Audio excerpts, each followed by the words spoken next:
If I say you know what I mean one more time, I can't. Hi guys, how are you?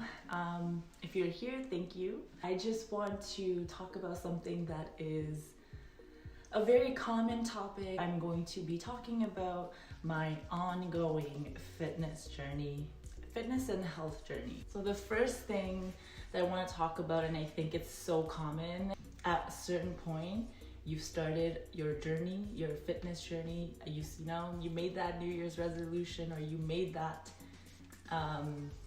plan for yourself to be healthier, be more active, be more fit, and you've fallen off the bridge. You know, we talk about how to amp yourself up and how to do things, but it's never what happens if you do fall off, right? And I think that's something that's very common. Like, I've been on and off this ride for a very long time. I was always active and I always played sports.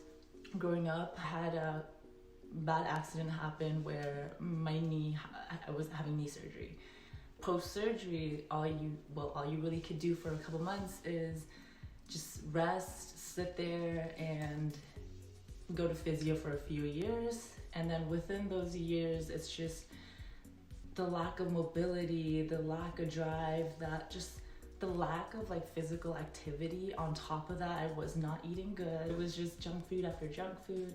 And then you're just sitting there, you're not really moving. You get into that mind state of like just being content with doing nothing. You feel like immobile, like you feel like a vegetable, and then everything else follows along. You gain weight, you don't feel good, you don't feel like you look good, you look in the mirror, you don't like what you see. It's difficult because it really starts with like a shift in your head before you do anything. The whole concept of like the comfortability of being at a gym when you don't feel good, right? So, and then there's the other extreme where at one point, I was going to the gym twice a day for about 5-6 days a week.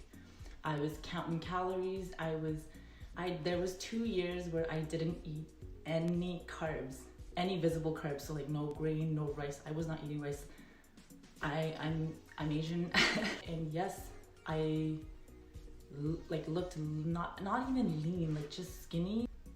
I wouldn't call it fit because it's like there's no real density to your body. There's no real like toneness to your body. You're just like, you could see my ribs, and I got thick thighs and my thighs were looking tiny. So it's crazy for me to look back at those pictures now and see how ridiculous my mindset was. It's also that whole thing of growing up thinking you have to be skinny, you have to have a thigh gap. A girl got thick thighs, where am I gonna get a thigh gap? You know what I mean? I went from not eating any carbs for almost 2 years and going to the gym so frequent to going to the gym occasionally and just letting myself indulge in food. If I wanted a pizza, I'm gonna have that pizza. Do I want those fries? Absolutely yes. So then you go from like completely restricting yourself to overindulging. I also felt like the whole cheat day thing never worked for me. I can't, because then I know I'm forcing myself for the rest of the weekdays to eat a certain type of way, and that to my head I don't like that idea. Like, it's very restricted. Yes, I like a routine, but I like a flexible routine. For me personally was to just kind of consciously eat. I'm not a diet fanatic. Like, I don't like going on diets, don't like the idea of diets. I feel like at some point, especially females, I feel like we've all been through it, and it is such an emotional roller coaster. And I feel like you come out of it, you may look skinnier or whatever it is you were aiming for, but you feel shittier about yourself, you know what I mean?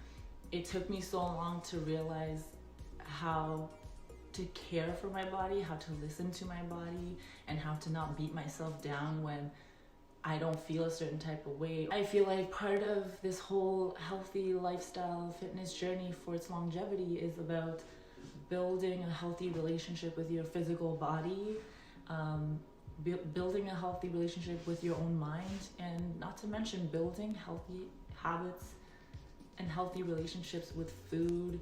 I'm coming from a mindset where years ago it was just, I wanted to look good, I just wanted to be skinny. da da da da. I don't want to just look a certain way. I want to feel good. I want to feel healthy. I want to look good, look healthy. I want to enjoy the process.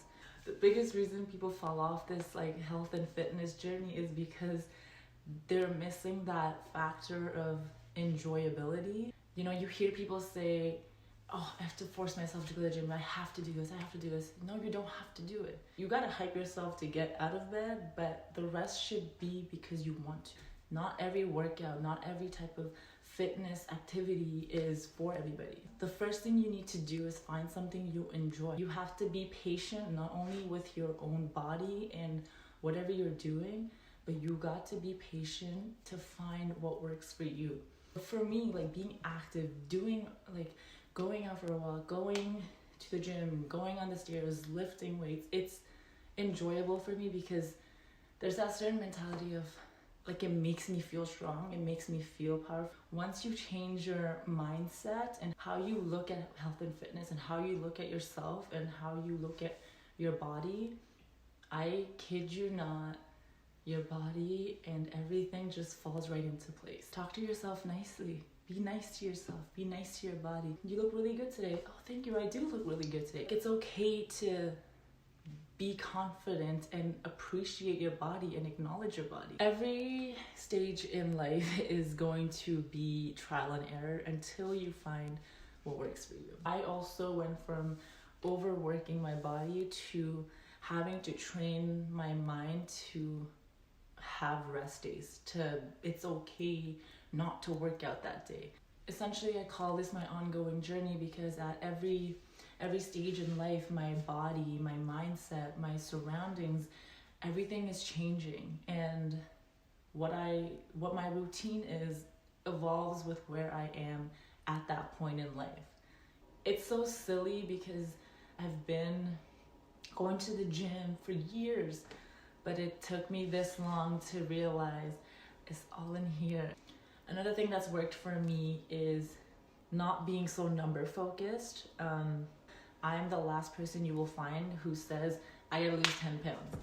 No, I have moved from weighing myself and being so number focused to being more visually and like I feel good focused.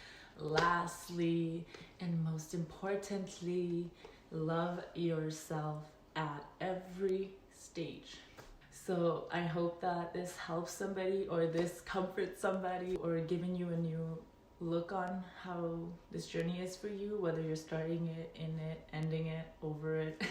I hope that this is helpful in some way, shape, or form. If you want to follow me on my journey, go follow my Instagram. Thank you guys for watching, and I will see you guys in the next one.